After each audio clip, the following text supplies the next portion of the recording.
Dear students, you're welcome in today's session. I hope you are studying for your examinations. ਪਿਆਰੇ ਸਿੱਖਿਆਰਥੀ ਅਧਿਆਪਕੋ ਅੱਜ ਆਪਾਂ examinations ਨੂੰ ਧਿਆਨ ਵਿੱਚ ਰੱਖਦੇ ਹੋਏ ਕੁਝ ਆਬਜੈਕਟਿਵ ਟਾਈਪ ਕੁਐਸਚਨਸ ਜਾਂ ਕਹਿ ਲਓ ਕਿ ਕੁਝ ਟਰਮਸ ਬਾਰੇ ਕਰਦੇ ਹਾਂ ਜਿਨ੍ਹਾਂ ਬਾਰੇ ਕੁਝ ਬੱਚਿਆਂ ਨੂੰ ਕਨਫਿਊਜ਼ਨ ਸੀ ਆਪਾਂ ਉਹ ਡਿਸਕਸ ਕਰਦੇ ਹਾਂ ਅੱਜ। Let us start. First of all topic ਜੋ ਹੈ ਲੈਂਗੁਏਜ। ਇਹ ਤੁਹਾਡੇ ਲਈ 1 ਮਾਰਕ ਕੁਐਸਚਨ ਜਾਂ 2 ਮਾਰਕ ਕੁਐਸਚਨ ਹੈ, ਪਰ ਇਹਦੇ ਤੋਂ ਹੀ ਸਾਨੂੰ ਲੌਂਗ ਆਨਸਰ ਟਾਈਪ ਦੇ ਲਈ ਵੀ ਆਈਡੀਆਜ਼ ਮਿਲ ਜਾਂਦੇ ਨੇ।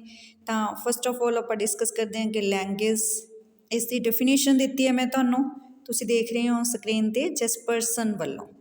Language is a set of human habits the purpose of which is to give expression to thoughts and feelings।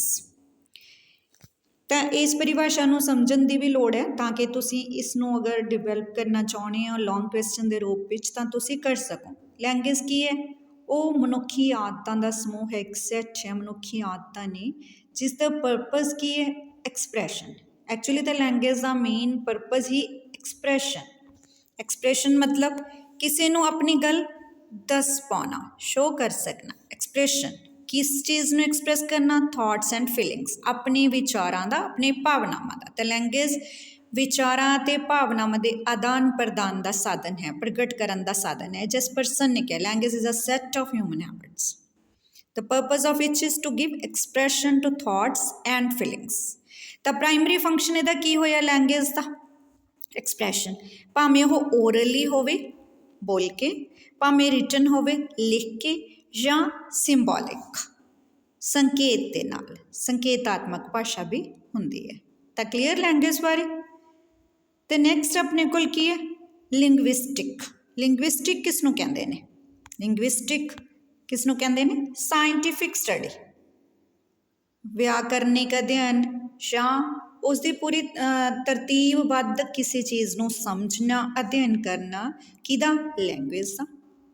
ਕਿਸ ਦੇ ਨਾਲ? ਇਹਦੇ ਸਟਰਕਚਰ ਨੂੰ ਸਮਝਣਾ, ਜਿਹਦੇ ਵਿੱਚ ਕੀ ਹੈ? Grammar, syntax and ਫੋਨੈਟਿਕਸ।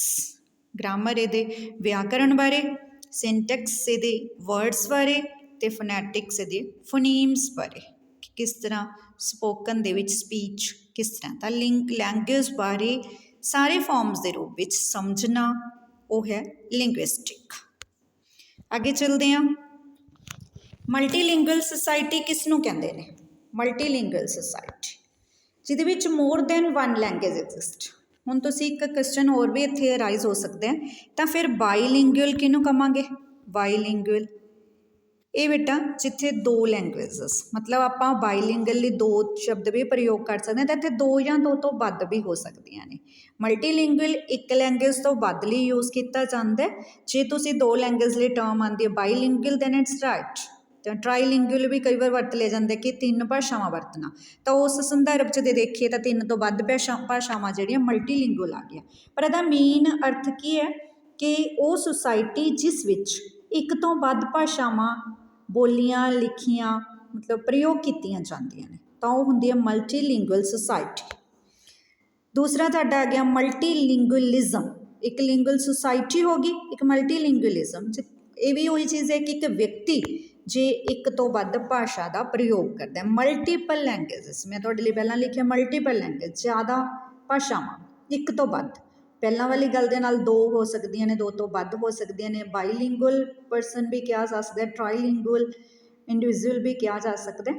ਪਰ ਇੱਕ ਤੋਂ ਵੱਧ ਭਾਸ਼ਾ ਦੇ ਬੋਲਣ ਨੂੰ, ਚਾਹੇ ਉਹ ਇੱਕ ਪਰਸਨ ਸਿੰਗਲ ਦੇ ਰੂਪ ਵਿੱਚ ਇੰਡੀਵਿਜੂਅਲ ਬੋਲਦੇ ਜਾਂ ਗਰੁੱਪ ਆਫ ਸਪੀਕਰਸ ਸਮੂਹ ਦੇ ਰੂਪ ਵਿੱਚ, ਮਤਲਬ ਕੋਈ ਏਰੀਏ ਦੇ ਲੋਕ, ਕੋਈ ਰੀਜਨ ਦੇ ਲੋਕ ਬੋਲਦੇ ਨੇ, ਉਸ ਨੂੰ ਅਸੀਂ ਮਲਟੀਲਿੰਗੁਅਲਿਜ਼ਮ ਕਹਿੰਦੇ ਹਾਂ। ਬੜੇ ਆਸਾਨ ਜਿਹੇ ਟਰਮਸ ਨੇ ਪਰ ਕਈ ਵਾਰ ਸਾਨੂੰ ਕਲੀਅਰ ਨਹੀਂ ਹੁੰਦਾ। ਹਾਂਜੀ ਕਲੀਅਰ ਬੇਟਾ। ਅੱਗੇ ਆ ਗਿਆ ਜੀ CCE। What is CCE? ਕਾਫੀ ਤੁਸੀਂ ਸੁਣਿਆ ਹੋਇਆ ਇਸ ਟਰਮ ਬਾਰੇ। ਕੰਟੀਨਿਊਸ ਕੰਪਰੀਹੈਂਸਿਵ ਇਵੈਲੂਏਸ਼ਨ, ਜਿਹਦੇ ਵਿੱਚ ਕੰਟੀਨਿਊਸ ਲਗਾਤਾਰ, ਕੰਪਰੀਹੈਂਸ਼ਨ ਸੰਪੂਰਨ, ਇਵੈਲੂਏਸ਼ਨ ਮੁਲਾਂਕਣ। Evaluation of students through curricular and extra curricular, ਦੋਨੋਂ ਤਰ੍ਹਾਂ ਦੀਆਂ ਗਤੀਵਿਧੀਆਂ ਨਾਲ ਮੁਲਾਂਕਣ ਕੀਤਾ ਜਾਂਦਾ। ਐਕੈਡੈਮਿਕਸ ਦੇ ਵਿੱਚ ਹੀ, ਉਹਦੇ ਨਾਲ ਨਾਲ ਹੀ। ਤਾਂ ਪੂਰਾ ਸਾਲ in which a student's progress is evaluated through different activities alongside with academics. That is continuous comprehensive evaluation. Once more, continuous लगातार, comprehensive संपूर्ण पूरी तरह, कल्ला ये नहीं कि उन्होंने पढ़ना आउंदा है, no, all aspects evaluation लाते हैं। ਇਹਦੇ ਨਾਲ ਮਿਲਦੀ ਜੁਲਦੀ ਇੱਕ ਹੋਰ ਕਈ ਵਾਰ ਡੈਫੀਨੇਸ਼ਨ ਪੁੱਛ ਲਈ ਜਾਂਦੀ ਹੈ ਕਿ ਕੰਪਰੀਹੈਂਸਿਵ ਅਸੈਸਮੈਂਟ ਕੀ ਹੈ। ਕਈ ਵਾਰ ਆਪਾਂ ਸੋਚਦੇ ਹਾਂ ਕਿ CCE ਨਹੀਂ ਲਿਖਿਆ ਹੋਇਆ, ਕੰਪਰੀਹੈਂਸਿਵ ਅਸੈਸਮੈਂਟ ਹੈ। ਕਈ ਵਾਰ CCA ਜਿਵੇਂ ਕੰਪਰੀਹੈਂਸਿਵ ਕੰਟੀਨਿਊਸ ਅਸੈਸਮੈਂਟ ਇਹ ਵੀ ਹੋ ਜਾਂਦਾ ਹੈ, ਤਾਂ ਸੇਮ ਹੀ ਹੈ, ਇਹਦਾ ਮੀਨਿੰਗ ਸੇਮ ਹੈ। ਕੰਟੀਨਿਊਸ ਲਗਾਤਾਰ, ਕੰਪਰੀਹੈਂਸਿਵ ਸੰਪੂਰਨ ਪੂਰਨ ਸਾਰੇ ਪੱਖਾਂ ਤੋਂ। Process of evaluating the child development, ਬੱਚੇ ਦੇ ਵਿਕਾਸ ਦੇ ਸਾਰੇ ਪੱਖਾਂ ਨੂੰ ਜਾਣਨਾ। ਇਨ ਆਲ ਫੀਚਰਸ, ਸਾਰੇ ਫੀਚਰਸ ਹੋਲਿਸਟਿਕ ਸੰਪੂਰਨ ਥਰੂਆਊਟ ਦੀ ਐਕੈਡੈਮਿਕ ਸੈਸ਼ਨ, पूरे सैशन के दौरान। ये नहीं कि एक महीने के पेपर होए तो बच्चे को असैस कर लिया, नो, लगातार जो अजकल चल रहा है सारा फॉर्मेटिव सममेटिव असैसमेंट ਅਤੇ ਨਾਲ ही एक्टिविटीज़ को करिकुलर एक्टिविटीज़ हो जाती सारा कुछ, तो regularly evaluation of students progress ये आंदा कंप्रीहेंसिव असैसमेंट दे विच। दोनों ही टर्म्स मैं तुहानूं दसदी हां, CCE कंप्रीहेंसिव असैसमेंट, दोनों का मीनिंग सेम है। उत्थे कंटीन्यूअस कंप्रीहेंसिव इवैल्यूएशन आ जाता है, तो इत्थे कंप्रीहेंसिव कंटीन्यूअस असैसमेंट आ जाता है। क्लीयर बेटा? आगे आप चलते हैं CLT, ये बारे मैं पहला भी तुहानूं काफ़ी बार दस चुकी हाँ। कम्यूनीकेटिव लैंग्वेज टीचिंग, कम्यूनीकेटिव जो दूसरे तक पहुँच सके, दूसरे अपन समझ सकन, तो लैंग्वेज भाषा टीचिंग पढ़ाना जी कि इंटरैक्शन बेस्ड हो, नहीं कि only teacher is speaker speaking in the class and the students are not feeling comfortable to express their ideas, this is not communicative language teaching. In the classroom where students are free to express their opinions and ideas in English language, this is communicative language teaching। to develop their communicative competence, competence की होंदे उन्हां दी योग्यता, ability, competence ability उन्हां दी योग्यता, किहड़ी योग्यता? communicative, कि वो अपनी गल नूं कह सकन, communicate कर सकन, समझा सकन, संचार कर सकन। नेक्स्ट टर्म की है ESL, English as second language, E for English, S for second, L for language। Next is EFL, EFL English as foreign language, E for English, F for foreign, L for language। ये दोनों terms जे English नूं आपां second language के तौर पर पढ़ाउणी आ स्कूलों के विच तां उत्थे ESL हो जाती है।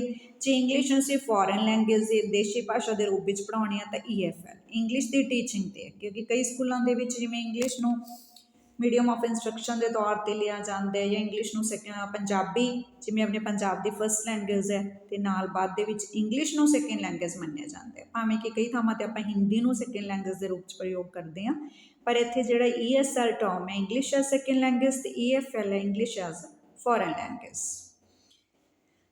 Dear students, I think it will be fruitful to you for the examination point of view and general knowledge. These terms are very beneficial to develop your ideas and also for long questions. So thank you, beta.